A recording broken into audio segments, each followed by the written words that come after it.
बघा,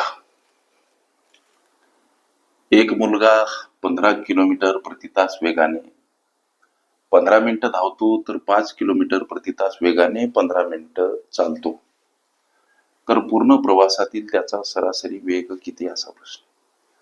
पर्याप्त वेळेमध्ये निर्धारित यश मिळवण्यासाठी सोबत तुमच्या मनातील विविध गणितीय समस्या विचारण्यासाठी लेकरांनो कॉम्पिटिटिव्ह एक्झाम ग्रुपमध्ये अवश्य सहभागी व्हा. तिथं तुम्हाला दररोज असंख्य अनलिमिटेड प्रश्नांचा नित्य सराव करता येईल. किंवा चॅनल अवश्य सबस्क्राईब करा, बेल आयकॉनची घंटी दाबा, जेणेकरून मी वेळोवेळी अपलोड केलेल्या संभाव्य अशा प्रश्नांचं नोटिफिकेशन तात्काळ तुम्हाला प्राप्त होईल. स्पर्धा परीक्षेमध्ये खास करून ज्या घटकावर प्रश्न विचारले जातात त्या प्रत्येक घटकाची प्लेलिस्ट माझ्या चॅनलवर उपलब्ध आहे आणि प्रत्येक प्लेलिस्टमध्ये शेकडो हजारोच्या संख्येमध्ये सरावासाठी प्रश्न उपलब्ध आहेत.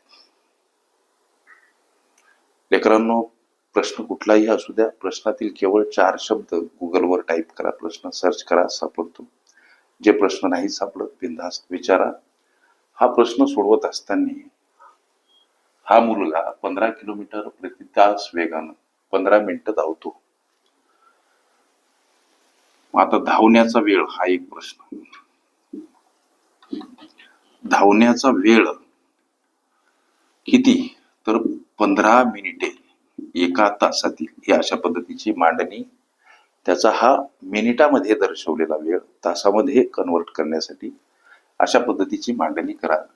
हा भाग 15 × 15 15 चूक 60 1/4 तास, याला पाव तास असं सुद्धा आम्ही म्हणतो. मग धावताना कापलेलं अंतर, दुसरा एक प्रश्न मनाशी. धावताना कापलेलं अंतर, धावताना त्याचा स्पीड 15 किलोमीटर प्रति तास आहे आणि 1/4 ही वेळ आहे लेकरांनो. म्हणजे काय होईल, हे 15 × 15 1/4 किलोमीटर हे धावताना कापलेलं अंतर. गोष्टी लक्षात घ्या. पुढे चला. आता गणित म्हणते की 5 किलोमीटर प्रति तास वेगाने तो 15 मिनिटं चालतो. मग चालतानीचा वेळ, चालतानीचा वेळ किती, तर 15 मिनिटं.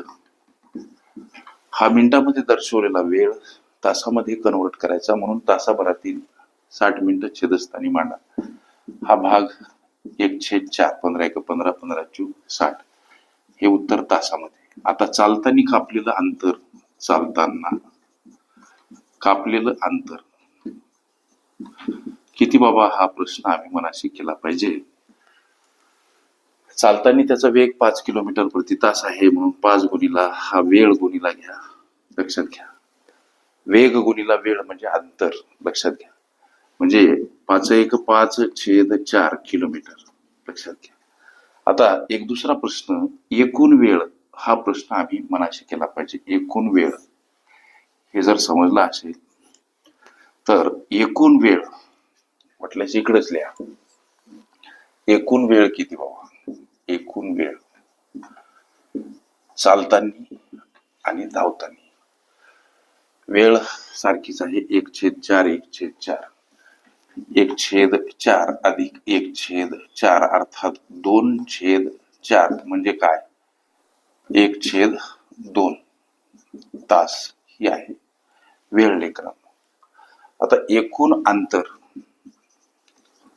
एकूण अंतर, एकूण अंतर कोणतं, तर हे धावताना 15/4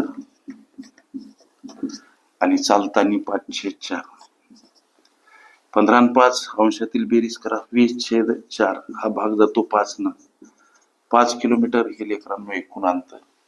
एकूण वेळ ही 1/2 तास. तुमच्या प्रश्नाचं उत्तर काय, तर त्याचा सरासरी वेग किती सर. मग एकूण अंतर 5 किलोमीटर आहे, हे अंतर आहे, याला भागीला एकूण वेळ घ्यायचा असतो लेकरांनो. हा तासामध्ये एकूण वेळ, अंतर भागीला वेळ बराबर वेग असते, हे सूत्र आहे. आणि हा संयुक्त अपूर्णांक आहे. याची सोडवण करत असताना संयुक्त अपूर्णांकाच्या छेदातील छेद अंशामध्ये गणितीय गुणधर्म पक्के लक्षात ठेवा. 5 कडे जाताना 2, गुणिला स्वरूपात छेदस्थानी 1 मांडा, नका मांडू. 5 × 2 = 10 किलोमीटर प्रति तास हे तुमच्या प्रश्नाचं ॲक्युरेट ॲन्सर लेखन. त्याचा पूर्ण प्रवासातील सरासरी वेग किती सर? 10 किलोमीटर प्रति तास हे तुमच्या विचारल्या प्रश्नाचं उत्तर.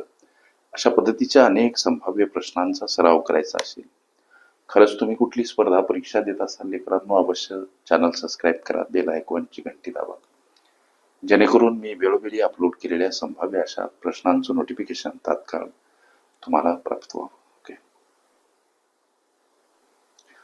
सरासरी वेग ही माझी प्लेलिस्ट अवश्य बघा. त्यामध्ये विविध स्पर्धकांनी विविध अंगांनी विचारल्या संभाव्य अशा असंख्य प्रश्नांचा सराव तुम्हाला करते.